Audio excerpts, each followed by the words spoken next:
Welcome to Kada Craft Recap. Paggising ni Kuya Sly ay nasa Kada Craft Season 3 siya, di siya makapaniwala at nakita niya si Starseer. Pero yung kalagayan ng ano. Ha? Dito ako. Saan ako? Season 3? Oh, Season 3. Hanggang Season 3 lang naman tayo. Wala pa tayong Season 4. Loko-loko talaga to. Di ba patay ka na? Patay? Mukha ba akong patay rito? Hindi, Huh? di ba? Look at me. Look at me. Ano lang? Gwapo-gwapo nito eh. Ano lang? Ha? Season 3? Yes, Season 3. Season 3, S3. Hindi Pakita ba? ko sa thumbnail ko. Huling kita natin Season 4 pa. Season 4.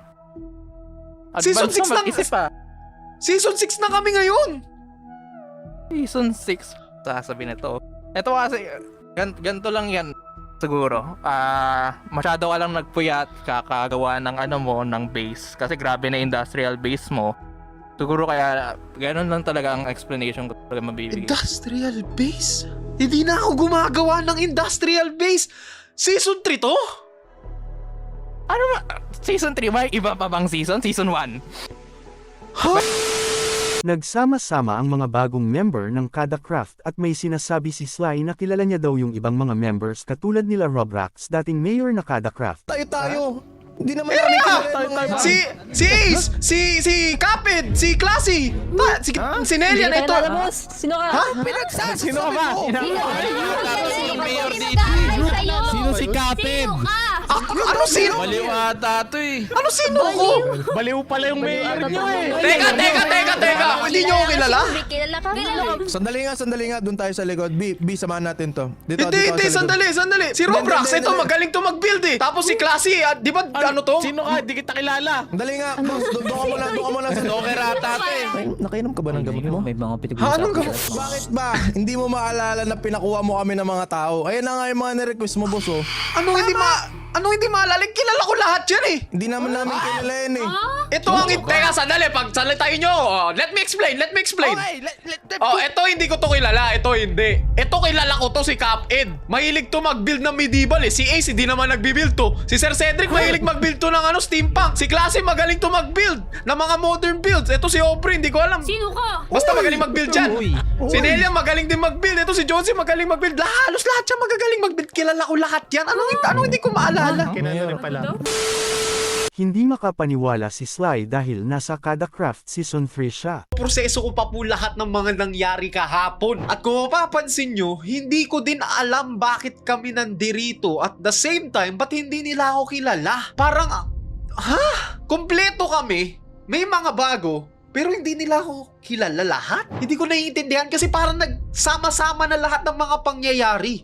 'Di ba? Season 3. Tapos yung mga kasama ko na 4, 5, tsaka 6.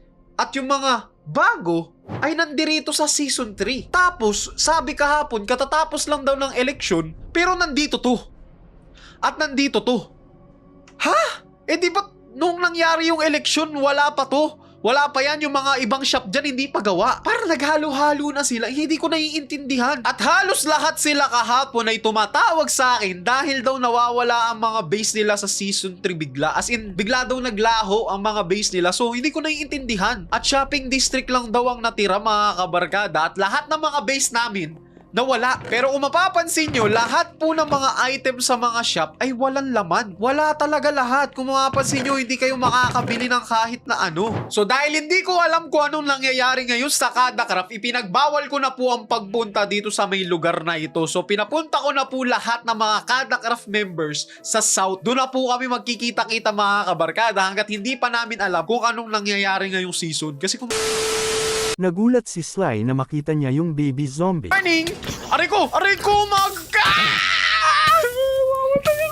Ano ba yan? Kadarating ko lang dito sa base namin eh. Kaya kung makapansin nyo sa may labas, di ko masyado papakita. Pero ayun, may mga build na. Andito na yung ibang Kada Craft members. Kaya makikita nyo, may mga build dyan sa ila. Ayun, nakita nyo. Di ko pwede pakita. Syempre dating gawin. No spoilers sa Kada Craft. So syempre, ang gagawin ko muna ngayon ay starter home. So syempre, ano pa bang gagamitin ko kundi the legendary Spruce Tree. the best. So gusto ko sana medyo mag-iba yung atake ko sa pagbibuild ngayon. So tatry kong mag-underground ulit. Kasi last time na nag-underground ako ay season 2 pa. Medyo na-miss ko yun eh. At syempre, kadalasan sa mga materials na gagamitin ko ngayon ay syempre spruce. Wala nang iba. Lalo na ang kanyang mga variants tulad ng trapdoor, yung mga stairs, yung mga slabs. Gagamitin ko lahat yan. So simple lang naman ang plano ko, pero yung pag-execute sa kanya yung medyo mahirap. Hindi ako sigurado kung magiging maganda yung kakalabasan nito, pero sana maging maganda yung kakalabasan nito, par. Please, sana maging maganda. Syempre, ibabalik ko yung paborito kong texturing, which is gawa sa bato. Oh my goodness, eto na naman tayo!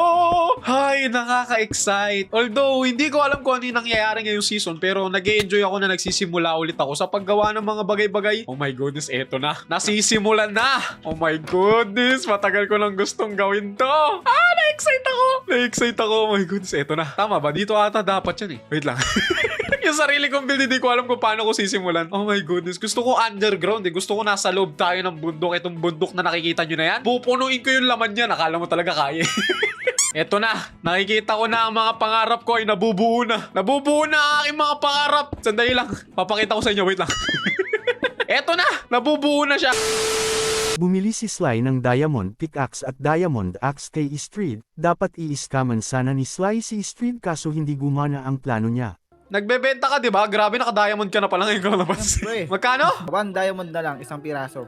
Patingin muna ng pickaxe. Ayun, bakit takbo mo? Hindi ko itatakbo yan! No. Ha? Bayad agad? Oo, bayad muna. Oh, yun oh. Oh, akin na. Yan, makakalayas ka na. Akin na! Ito. Aba, Ano yan? tapang Ano yan? Pangit! Bakit? Efficiency 2 Unbreaking 2? Pinakita ni Sly ang starter house niya kay Bibuyog at nagulat si Bibuyog dahil hindi siya makapaniwala sa nakita niya. What is that? Rate mo ang aking starter house. Wow! Ang tindi! Antikas! Tayong-tayo ang yung tinayuan. Ano yan? I-rate ko yan ng... Ano? Medyo mahirap to ah. Mabato. Mabato. Mabato, mabundo. Makahoy-kahoy. Makahoy ka. Parang ano to? Ma-brown-brown. 10 out of 10. 10 out of 10. Yan ang 10 gusto out ko of marinig sa'yo. Yan. Malupit. Kakaiba to. Lupit Ngayon yan. nakakita ng ganito. Ang tawag di ba ano dyan? Habit. Napaka ano yan. Unique yan. Oh, habit. Pinakita din ni Sly ang starter house niya kay Roblox at natawa siya sa nakita niya. Meron sana ako i-request sa'yo kasi ikaw lang kasi nakita kong online na malapit eh. Sige, ano yun? Ano sir, ako nga pala si Sly at may papakita sana ako sa'yo. Pero di ba may kasama ka sir? Ewan ko. Wala. Wala Hello? ka ba guys? Tao po. Kung ano yung first impression mo. Sir, ba't ka tumatawa sir? Sir, ba't ka tumatawa sir? Tapos na yan. Tapos eh sir! Bakit? Ayos na. 10 out of 10. 10 out of 10 yun ang gusto ko. 10. Malayo pa lang yun. Paano pag nilapitan?